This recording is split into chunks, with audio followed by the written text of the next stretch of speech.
Film की शुरुआत सैरा के साथ होती है, जो पार्क में अपने बेटे के साथ खेल रही होती है। तभी वहां से एक हेलीकॉप्टर गुजरता है, जिसकी आवाज उसे परेशान कर देती है। हेलीकॉप्टर देखकर पुरानी यादें उभर आती हैं। वह पहले एक आर्मी ऑफिसर थी और एक मिशन के दौरान उसके कई साथी मारे गए थे। इस घटना का दर्द और सदमा आज भी उसके दिमाग में ताजा था, जिसकी वजह से उसकी मानसिक स्थिति बिगड़ चुकी थी। अंततः उसने सेवानिवृत्ति भी ले ली थी। इन्हीं डरावनी यादों में खोई हुई थी जब वह अचानक धक्के से वापस वर्तमान में आ जाती है। एक आदमी जो अपने परिवार के साथ पार्क में खेल रहा था, उससे टकरा जाता है। सैरा उसे तुरंत दुश्मन की तरह मान बैठती है और ऐसा प्रतिक्रिया करती है कि उस आदमी की नाक टूट जाती है और खून निकलने लगता है। थोड़ी देर बाद जब वो समझती है कि उसने गलती कर दी, तो उस आदमी से माफी भी मांग लेती है। फिर वह अपने बेटे को लेकर घर चली जाती है। कुछ साल बीत जाते हैं। दिखाया जाता है कि सैरा का बेटा अब काफी बड़ा हो चुका है। एक दिन सैरा उसे लेकर अमेरिकन एम्बेसी जाती है। इसी बीच उसे एक जर्नलिस्ट का मैसेज मिलता है, जो उसके अंतिम मिशन के बारे में कुछ खास जानकारी देने की बात कर रहा है। ये जानकारी उसे ये पता लगाने में मदद कर सकती है कि उस दिन दुश्मनों ने उन पर हमला कैसे किया था। जर्नलिस्ट ने एक वीडियो भी साझा की थी, जिसे सैरा तुरंत देखने लगती है। अंदर एम्बेसी में काफी देर तक लोग अपनी बारी का इंतजार करते रहते हैं। सैरा का बेटा बोर हो जाता है, इसलिए वह उसे प्लेइंग रूम में छोड़ आती है। बाहर आते ही उसकी नजर दो युवकों पर पड़ती है, जो रिस्ट्रिक्टेड एरिया के दरवाजे पर खड़े होते हैं। वहां जाने की किसी को भी अनुमति नहीं थी। एक लड़का दूसरे को बैग देकर वहां से जाने का इशारा करता है। सैरा उन्हें थोड़ा शक की नजरों से देखती है, लेकिन कुछ नहीं कहकर आगे बढ़ जाती है। थोड़ी देर बाद जब वह अपने बेटे को लेने प्लेइंग रूम में जाती है, तो उसके होश उड़ जाते हैं। उसका बेटा वहां नहीं था। बाहर आकर वह हर कमरे, हर ऑफिस में अपने बेटे की तलाश करती है, लेकिन वह कहीं नहीं मिलता। वह गुम हो चुका था। सैरा यहाँ के रीजनल सिक्योरिटी ऑफिसर एरिक से मिलती है और उससे उस रिस्ट्रिक्टेड दरवाजे को खोलने की अनुमति मांगती है। वह बताती है कि उसने दो लोगों को उस दरवाजे को खोलते देखा था और उसका बेटा भी वहीं गया हो सकता है। एरिक सभी स्टाफ और सुरक्षा कर्मियों को बच्चे की तलाश में लगा देता है, लेकिन उस दरवाजे को नहीं खोलता। वह स्पष्ट करता है कि यह दरवाजा खोलना पूरी तरह से अनधिकृत है। उसी समय एक सार्जेंट आकर एरिक के कान में कुछ कहता है और एरिक सैरा को एक कमरे में ले जाकर सच बताता है। ये बताया जाता है कि सैरा एम्बेसी में अकेली आई थी। उसका बेटा तो उसके साथ था ही नहीं। न तो एंट्री लिस्ट में उसका नाम था, न ही सीसीटीवी फुटेज में उसका बेटा नजर आ रहा था। सैरा गुस्से से लाल पीली हो जाती है। वह अच्छी तरह जानती है कि वह अपने बेटे के साथ वहां आई थी, इसलिए वह तुरंत जर्मन पुलिस को कॉल करने की मांग करती है। एरिक उसे फोन मिला देता है। सैरा पुलिस को अपने बच्चे के गायब होने की शिकायत करती है, लेकिन जर्मन पुलिस उसे बताती है कि एम्बेसी अमेरिका का क्षेत्र है और वे वहां कुछ नहीं कर सकते। फिर भी वे दो पुलिस अधिकारियों को भेज रहे हैं, जो उसे वहां से बाहर निकालने में मदद कर सकते हैं। थोड़ी देर बाद सार्जेंट को कोई काम पड़ जाता है और वह सैरा को एक कमरे में लॉक करके चला जाता है। मौका पाकर सैरा अपनी मां को कॉल करती है और उनसे अनुरोध करती है कि वे सरकार या पुलिस से संपर्क करें, क्योंकि उसका बेटा अमेरिकन एम्बेसी में गायब हो गया है। मां सुनकर चौंक जाती है और सैरा से पूछती है कि क्या वह अपनी मेडिसिन ले रही है। यह सुनकर सैरा बहुत झुंझला जाती है। वह अकेले रह जाती है, क्योंकि कोई भी उसकी बात पर विश्वास नहीं कर रहा। दरअसल सैरा को तनाव की वजह से हॉल्यूसिनेशन होते थे।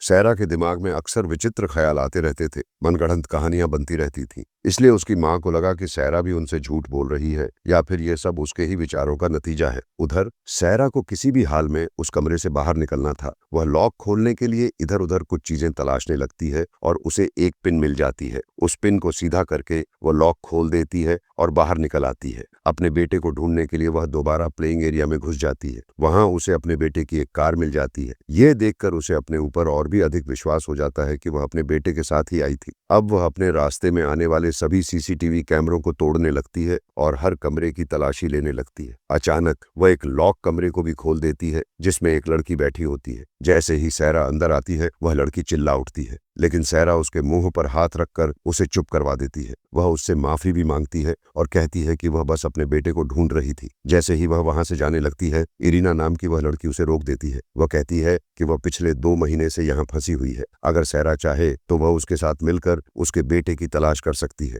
लेकिन इसके बदले उसे यहाँ से बाहर निकालना होगा। सैरा उसकी बात मान लेती है। इसी बीच एम्बेसी की जनरल को पता चल जाता है कि सैरा वहां तोड़फोड़ कर रही है और भाग रही है। वह पता करती है कि सैरा पहले स्पेशल फोर्सेस की एजेंट रह चुकी है। वह एरिक को बुलाती है और आदेश देती है कि उन्हें पुलिस को बुलाकर सैरा को सौंप देना चाहिए, वरना वह उनके लिए परेशानी खड़ी कर सकती है। लेकिन एरिक इस बात से इनकार कर देता है। वह कहता है कि अगर पुलिस आई तो सैरा के खिलाफ कई गंभीर आरोप लग सकते हैं, जिससे उसका करियर तबाह हो जाएगा।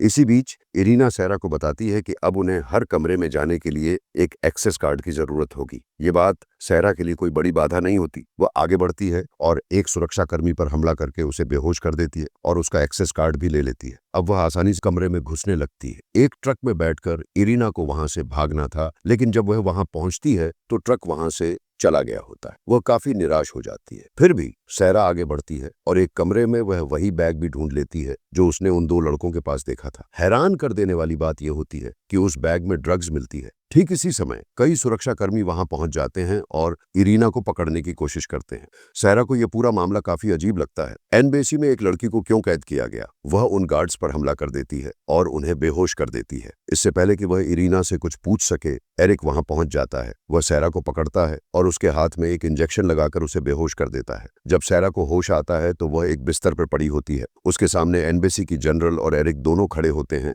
वह जनरल से कहती है कि उसे किसी भी हालत में अपने बेटे को ढूंढना है। जनरल उसे जवाब देती है कि उसने कुछ देर पहले सैरा की मां से बात की थी। उसकी मां ने बताया कि सैरा को बहुत ज्यादा स्ट्रेस डिसऑर्डर है। इस वजह से वह कई चीजें भूल जाती है और उसे हॉलुसिनेशन भी होते हैं। ये सब उसके अफगानिस्तान में असफल मिशन के बाद से चल रहा है। सैरा उसकी बात सुनकर यह अनुरोध करती है कि वह सीसीटीवी फुटेज देखना चाहती है।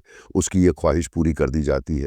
एरिक उसे सीसीटीवी फुटेज दिखाता है, लेकिन किसी भी फुटेज में उसका बेटा नहीं दिखता। अब तो सैरा को भी लगने लगा है कि शायद ये सब उसके ही हॉलुसिनेशन थे। वह पूरी रात वहां रहती है। सुबह होते ही इरीना वहां आ जाती है, लेकिन अब वह बहरूपिया बनकर आई होती है। सैरा उससे पूछती है, आखिर तुम हो कौन और ये लोग तुम्हारे पीछे क्यों पड़े हैं? इरीना बताती है कि उसके पिता एक राजनेता थे, लेकिन उनके साथ साथ वह एक डॉन भी थे। उनके पास बहुत पैसा था और वह यूएस सरकार के लिए कई अवैध काम करवाते थे। लेकिन जैसे ही उन्होंने अपनी पार्टी बदली, सरकार ने उन्हें मरवा दिया। उसे भी पकड़ लिया गया। वह बताती है कि जिन लोगों से सैरा ने उसकी जान बचाई थी वही लोग उसे मारने आ रहे थे। वह कहती है कि वह अवैध रास्ते से वापस जाना चाहती है ताकि अपनी मां से मिल सके। अगर वह कानूनी रास्ते से जाएगी तो यूएस सरकार उसे कहीं से भी ढूंढकर मार देगी। उसकी बातें सुनकर सैरा को लगा कि शायद यह सब उसका ही वहम है। इरीना झुंझला जाती है और सैरा को यकीन दिलाने के लिए अपना हाथ काटना शुरू कर देती है। यह देखकर सैरा को फिर से सच समझ में आ जाता है। अब उसे यह भी स्पष्ट हो जाता है कि वह इतनी बीमार नहीं है कि लोग उसे बेवकूफ बना रहे हों, बल्कि कुछ तो ऐसा है जो उसके साथ भी गड़बड़ करने की कोशिश कर रहा है। वह अब पूरी एम्बेसी में घूमकर उस लड़की को ढूंढती है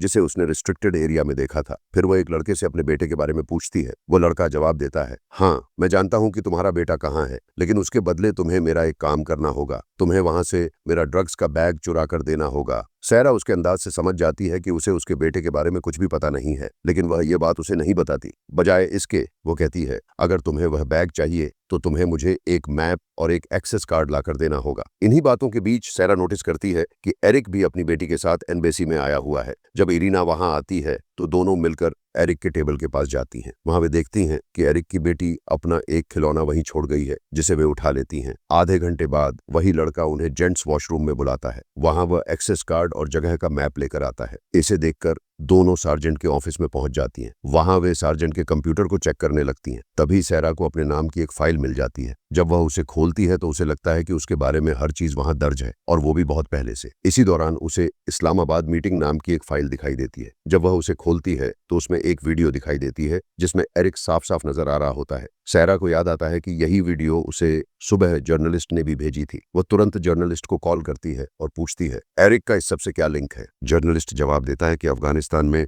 यूएस मिलिट्री के बेस पर जो हमला हुआ था उसके पीछे कोई और नहीं बल्कि एरिक ही था। उसने दुश्मनों को उनकी लोकेशन दी थी और इसके बदले उसे पैसे मिले थे। वह वीडियो एरिक के खिलाफ एक सबूत थी। वहां एरिक जिस शख्स से बात कर रहा था उसका चेहरा धुंधला था। जर्नलिस्ट उसे बताता है कि वह चेहरा क्लियर करके वह उसे भेज रहा है। ठीक इसी समय सार्जेंट अपने ऑफिस की ओर बढ़ने लगता है। जल्दी से सैरा और इरीना उस तस्वीर को इरीना के लैपटॉप में ट्रांसफर करने लगती हैं, लेकिन ठीक उसी समय सार्जेंट वहां आ जाता है बचने के लिए। दोनों उस बेचारे से लड़कर उसे गिराकर वहां से भाग जाती हैं। वे भागकर टेरेस पर आ जाती हैं। उसी समय वह पिक्चर भी लॉट हो जाती है। जब सैरा उस पिक्चर को देखती है तो उसे वह शख्स तुरंत पहचान जाती है। वह वही तालिबान का सरगना था जिसने उसकी टीम पर हमला किया था। अगर एरिक उस तालिबान सरगना के साथ बैठा हुआ था तो इसका मतलब यह था कि एरिक तालिबान के साथ मिला हुआ था। सैरा इरीना के साथ उस गोदाम में जाती है जहां से ट्रक लोड होकर दूसरे देशों में भेजे जाते थे। गार्ड्स का ध्यान भटकाने के लिए वह गार्ड्स से लड़ने लगती है। जब वह उनमें से एक को हरा ही रही होती है तभी एरिक अपने गार्ड्स के साथ वहां पहुंच जाता है। गार्ड्स तुरंत सैरा पर हमला कर देते हैं, लेकिन सैरा एक प्रशिक्षित सैनिक है। वह एक एक करके सभी गार्ड्स से निपट जाती है। जब सभी गार्ड्स गिर जाते हैं तो एरिक खुद उस पर हमला करता है, लेकिन वह भी सैरा के सामने कुछ नहीं टिक पाता। सैरा उसे बुरी तरह मारती है और फिर उसकी गन छीनकर उसी पर तान देती है। वह एरिक से पूछती है, मुझे मारने के लिए इतना बड़ा प्लान क्यों बनाया? तुम कुछ भी कर सकते थे, सड़क पर एक्सीडेंट करवा सकते थे, मर्डर करवा सकते थे। तुम्हारा मकसद सिर्फ मुझे खत्म करना था ना? एरिक हैरान होकर उससे पूछता है, तुम्हें कैसे पता कि मैं तुम्हें मरवाना चाहता हूँ और मैं तुम्हें क्यों मरवाऊंगा? सैरा जवाब देती है, क्योंकि मैं वही आखिरी सैनिक हूँ जो उस दिन अफगानिस्तान में बची थी। मैं ही उस पूरे हमले की आखिरी गवाह हूँ जिसको करवाने में तुम्हारा भी हाथ था, और सिर्फ अपने आप को बचाने के लिए तुम मुझे मारना चाहते हो। लेकिन मैं तुम्हें नुकसान नहीं पहुंचाऊंगी, मैं बस इतना चाहती हूं कि तुम मुझे मेरा बेटा वापस दे दो। एरिक उसे धमकी देता है, अगर मुझे कुछ हुआ तो याद रखना, तुम्हारा बेटा तुम्हें जिंदगी भर नहीं मिलेगा। यह धमकी सुनकर सैरा वहां से चली जाती है। उसे समझ आ जाती है कि अब अपना काम निकलवाने के लिए उसे कुछ और ही करना होगा। वह बाहर जाकर सबसे पहले एरिक की बेटी को ढूंढती है। उसका खिलौना फोन दिखाकर उसे बातों में लगाकर एक सुरक्षित स्थान सेफ हाउस में ले जाती है और उसे वहां बंद कर देती है। सैरा ने एरिक की बेटी को अगवा कर लिया था। यह खबर जनरल और एरिक के अन्य साथियों को भी पता चल जाती है। सभी लोग सेफ हाउस के सामने जमा हो जाते हैं और सैरा से बच्ची को छोड़ने की अपील करने लगते हैं, लेकिन सैरा उसे छोड़ने के लिए तैयार नहीं होती। जब सभी लोग बार बार उससे बच्ची को छोड़ने के लिए कहते हैं तो सैरा कहती है, ठीक है, मैं उस बच्ची को छोड़ दूंगी, लेकिन एक शर्त पर, मुझे एरिक से कुछ बात करनी है। बच्ची के बदले एरिक पहले अंदर आए। एरिक चुपचाप उसकी बात मान लेता है और अंदर आ जाता है। सबसे पहले वो आकर वहां का वॉइस सिस्टम बंद कर देता है, क्योंकि वह जानता था कि यहाँ की हर आवाज बाहर जा रही है। वह नहीं चाहता था कि उसके घिनौने काम सबके सामने आए। सैरा सबसे पहले यही बात कहती है, मैं जानती हूँ तुम मुझे मारना चाहते हो, मैं खुद को खुद ही खत्म कर लूंगी, लेकिन मेरी एक शर्त है, तुम मेरे बेटे को मेरे मरने के बाद मेरी माँ के हवाले कर देना। एरिक इस बात का कोई जवाब नहीं देता, लेकिन फिर वह सैरा से कहता है, जो तुम जानना चाहती हो मैं तुम्हें बताता हूँ। हाँ, मैं उस दिन अफगानिस्तान के तालिबान से मिला था, मैं उनके साथ था। मैंने ही यूएस बेस की लोकेशन दुश्मनों को बताई थी, क्योंकि मुझे इसके बदले पैसे मिल रहे थे। वह काम बहुत पहले हो चुका था, सभी लोग मारे गए, एक तुम बच गई। मैं जानता था तुम्हारे बारे में, लेकिन मैं कभी भी तुम्हें मारना नहीं चाहता था। मसला तो उस